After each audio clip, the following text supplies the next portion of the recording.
qu'est-ce que l'islam? C'est quoi véritablement l'islam? C'est une question que se posent de nombreux non-musulmans, voire même certains musulmans. Qu'est-ce que cette religion, entre guillemets, a de particulier par rapport au judaïsme, au christianisme, au bouddhisme et aux autres religions? Tout d'abord, bienvenue sur votre chaîne Ad-Dakirun qui traite de sujets comme la spiritualité, la religion et toute question sur les origines de l'homme, son cheminement et son devenir. Si vous souhaitez être au courant des prochains sujets, abonnez-vous, activez la cloche et surtout partagez un maximum si quelqu'un autour de vous se pose ce genre de questions et aussi pour soutenir la chaîne. Alors déjà, dans un premier temps, je ne sais pas si vous avez remarqué, si on compare le mot islam au terme christianisme, judaïsme ou bouddhisme, on voit qu'il y a une différence dans la composition. Les termes judaïsme et juif renvoient à Judas. Le nom christianisme vient du mot grec Christos et le terme bouddhisme se réfère au titre Bouddha. Judas désigne le quatrième fils du patriarche Jacob, l'une des 12 tribus d'Israël dans la Bible et le royaume de Juda, appelé plus tard Judée par l'occupant romain. Le nom christianisme vient du mot grec Christos qui veut dire en hébreu Messie, donc de Jésus, qu'on appelle Isa alayhi salam. Et le bouddhisme vient de Bouddha, donc c'est un titre, et le Bouddha le plus connu demeure le fondateur du bouddhisme, Siddhartha Gautama. Donc pour simplifier, judaïsme, christianisme et bouddhisme se réfèrent à un homme, contrairement au mot islam. Islam n'est rien de tout cela. Il ne se réfère pas à un homme, c'est une action du cœur. Il se réfère au nom aslama qui signifie se confier, se soumettre, se résigner à la volonté de Dieu, à la loi du Créateur et non à un homme, et tout cela dans la paix, dans le salem qui a la même racine que islam. Alors il faut savoir que les orientalistes ont tenté par tous les moyens de remplacer le mot islam par un autre mot pour faire perdre ce sens. Ils ont voulu le remplacer par mahométisme. Et voilà ce qu'on lit sur Wikipédia. Le terme mahométisme pour désigner l'islam fut développé par les orientalismes européens au Moyen-Âge qui, par analogie trompeuse avec le christianisme, s'imaginaient que le prophète Mahomet était à la religion musulmane ce que Jésus-Christ était au christianisme et qu'il occupait dans l'islam la même place que ce dernier occupe dans le christianisme.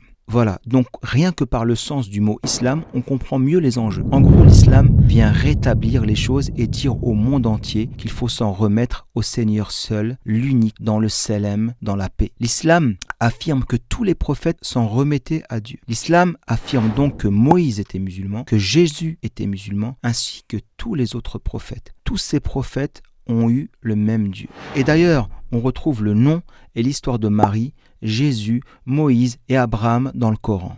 Et les musulmans disent qu'il n'y a qu'une religion, et c'est logique puisqu'il n'y a qu'un Dieu, et Dieu ne va pas se contredire. Tous les prophètes ont la même croyance, mais des lois différentes, parce que le contexte a changé. Ibrahim, donc Abraham, lui aussi, est musulman, même si certains ont dit qu'il était juif. Et d'ailleurs, comment aurait-il pu être juif alors qu'il est né avant Juda? Et dans le Coran, Dieu répond à ce débat par le verset 67-68 de la sourate 3, je cite, « Abraham n'était ni juif, ni chrétien, mais il était un vrai croyant soumis à Dieu. Il n'était pas au nombre des polythéistes. Les hommes les plus proches d'Abraham sont vraiment ceux qui l'ont suivi, ainsi que ce prophète et ceux qui ont cru.